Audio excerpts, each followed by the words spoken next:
Ձեր անունը կասեք, ձեր անուն ազգանունը։ Սուրեն Մանոկյան։ Առհասարակ ինչ կարծիք ունեք ջահերով երթի մասին, պետք են նման միջոցառումները, որպեսզի լինեն։ Ինչու։ Որովհետև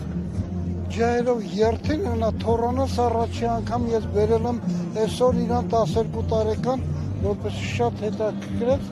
ասի գնացին կտեսնեք թե ինչ բանով ջահերը։ Բացատրեցի ինչ է սա, ինչի խորհուրդ է և ինչ է բերելու հայ ժողովրդին։ Եվ ինձ թվում է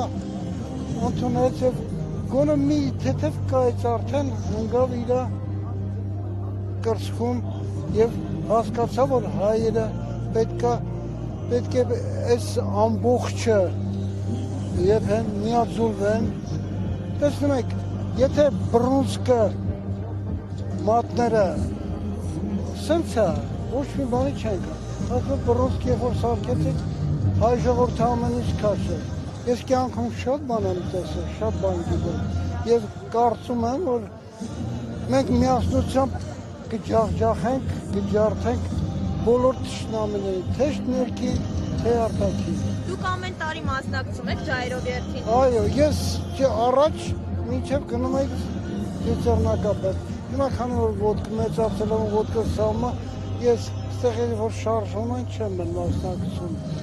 Այսինքն չեմ գնում հասում Ծերնակապետ, որ դժվար է, տարիքի ամեն օր։ Իսկ առհասարակ հավատում եք, որ թուրքերի հետ խաղաղության հասնել հնարավոր է։ Գիտեք,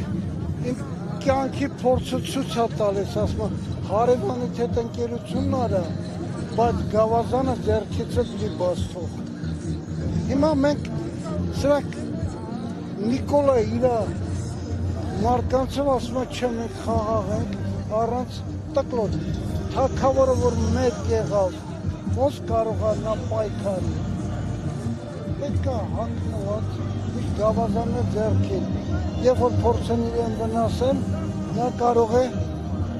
գավազանով հարվածել։ Մենք պետք է այդ դևիզը միշտ պաշտպանենք, ունենք, մենք փոքր ազգ ենք, մեծ սրտով բայց։ Տեսեք, այս դեպքում ինչու է Փաշինյանը ամեն անգամ փորձում կասկածի տակ դնել հայոց ցեղասպանության իսկությունը։ Որն է նպատակը։ Կներեք, ինքը ինչը կասկածի տակ չի դրել։ Կասեք մի բան, որ ինքը կասկածի տակ չի դրել։ Կա տես բան։ Մի բան ասեք, որ կասկածի տակ ցեղասպանությունը կասկածի տակ դրեց, 5000 մարդու սպանությունը կասկածի տակ է դնում, 12000 վիրավորի եղածը կասկածի տակ է դնում։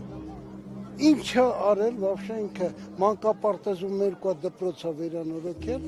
կամ անորակ ասֆալտ է սարքել։ Ես չէ որ լավ գիտեմ այս կյանքի,